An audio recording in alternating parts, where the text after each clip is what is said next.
Ever feel like cybersecurity is just, totally impossible to get right? Like a game of whack-a-mole. Exactly. You plug one hole and bam, another one pops up. But the Air Force, they're like, nope, we're done playing. They're going all in on this whole zero trust thing. It's not just talk. Right? They've got an actual plan, a whole strategy document, version 1.0, like the official game plan. So today, we're diving deep on that. It's actually a pretty fascinating read. They're not messing around, that's for sure. This document lays out a complete cybersecurity overhaul. Okay, so before we get into the weeds, let's back up a bit. Why is the Air Force so gung-ho about ditching their whole castle and moat thing? Well, think about it. That whole trust but verify model. Yeah, isn't that how it's always been? Pretty much. But it just doesn't cut it anymore. Not with cloud computing, mobile devices, the Internet of Things, all that. Too many ways in, huh? Like the perimeter's gone? Exactly. You've got airmen accessing sensitive data from, who knows, a coffee shop in Paris, their couch at home, on their phones, tablets. You can't build a wall high enough. Okay, that makes sense. Yeah. Walls are out. So what's the new plan? Data. Data. Data is the new perimeter. Catchy. But what does that actually look like? It means you build security around the data itself. So not a giant fence, but like... Imagine a bodyguard, but for every file, every email, constantly verifying who's allowed access and what they can do. Okay, so instead of checking your ID once at the front gate, it's like... Security checkpoints everywhere. All the time. All the time. And it's not just about who you are, but what device you're using, where you are. It's dynamic. Whoa, okay. This has already blown my mind. So how do they actually do that? Secure every single piece of data. That seems not ambitious, to say the least. It is, and that's where this whole idea of data tagging and labeling comes in. They're basically saying every piece of data needs. Like a digital fingerprint. More like a security clearance, metadata that says how sensitive it is, who can access it, how it can be used. So if I'm trying to download like a top secret file. On public Wi-Fi at a coffee shop, good luck with that. Right, because the data itself knows. Exactly. Wild. Okay, so this data-centric approach is pretty mind-blowing. Yeah. But to make it work, wouldn't you need to like rebuild the whole system from the ground up? That's where zero trust comes in, and this is where things get really interesting. Okay, hit me with it. What is zero trust in a nutshell? It assumes that no one and nothing inside the network is to be trusted by default. Wait, even if they've logged in, they're on the network? Even then, you're constantly verifying every action, every access request. It's like treating your own network like it's enemy territory. Exactly. So it's not enough to just put up a good fence. You got to have guards patrolling the halls, checking IDs at every door. Exactly. Continuous verification. And that actually reminds me, the document also mentions something about collapsing the networks. Yeah, that caught my eye too. Sounds kind of intense, like digital demolition. A bit. It's about all the different networks the Air Force uses, right? Like NIPRNet. Oh, right, for unclassified stuff. And then there's SIPRNet for classified info. It goes on. So many networks, so many acronyms. Makes my head spin, and I bet it's a security nightmare. You got it. So they're thinking, why not? Collapse them all. Into one. One highly secure network, governed, of course, by zero trust. Wow, so instead of different levels of security, it's all one level. One very, very high level, focused on protecting the data itself, no matter where it is on the network. Bold. Ambitious. Yeah. But we're talking about a massive change, right? Like for the entire Air Force. Oh, absolutely. And they actually have a timeline for this. They want to reach intermediate maturity by, get this, the end of fiscal year 2028. 2028, that's right around the corner. Okay, so picture it. The year is 2028. The Air Force has achieved intermediate maturity. What does that even look like? Well, for starters, say goodbye to those sticky notes with passwords under your keyboard. Please let it be so. Multi-factor authentication is going to be everywhere.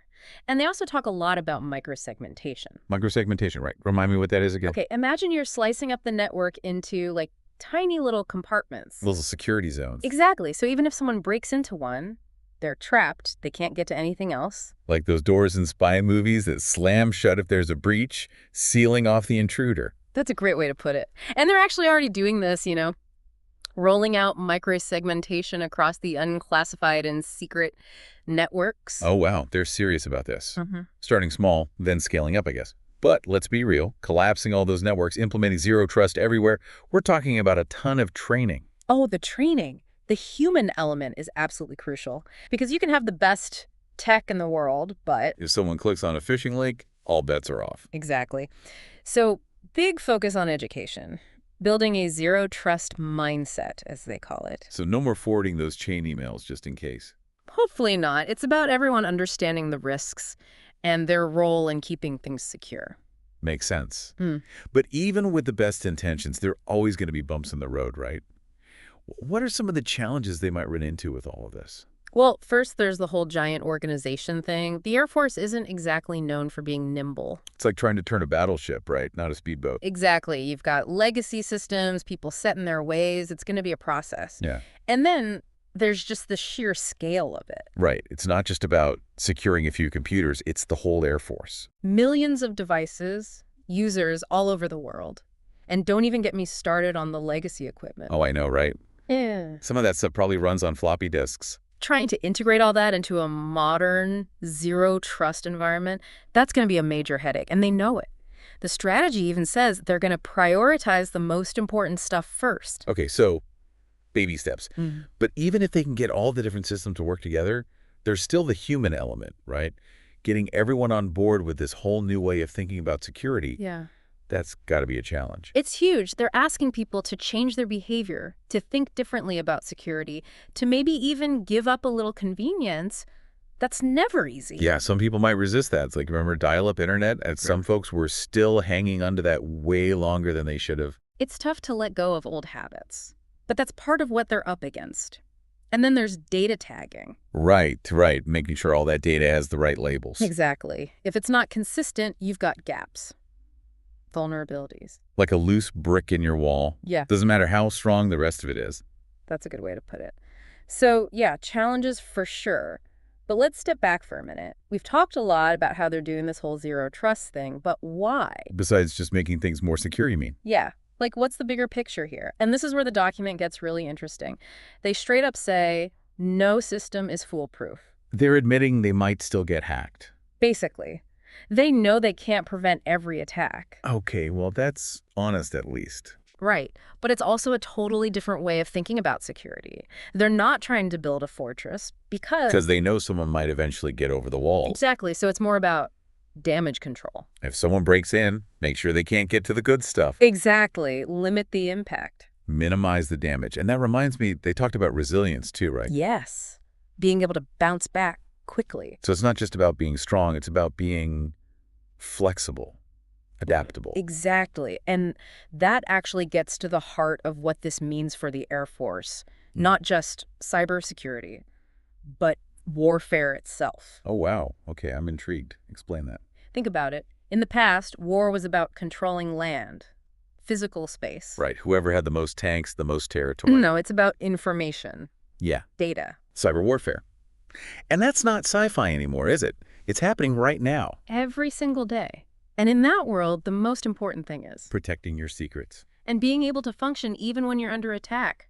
That's where zero trust comes in. Wow, so it's not just about keeping the hackers out, it's about... Maintaining control, keeping your edge, even when things get messy. That's pretty intense. But, for all this talk about technology and data, there's one thing we haven't really talked about. What's that? The people. The actual humans involved. Because none of this works if they don't buy into it.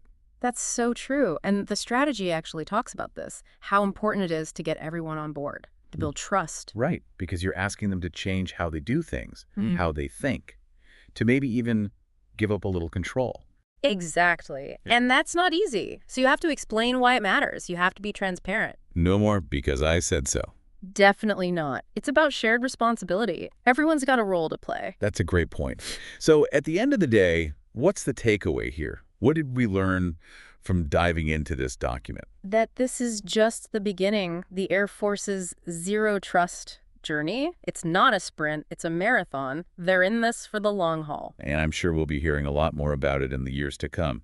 It's not just about the Air Force either, is it? Oh, definitely not. The lessons they learn along the way, those are valuable for everyone. Governments, businesses, all of us. It's about rethinking how we approach security in a world that's more connected than ever. Exactly.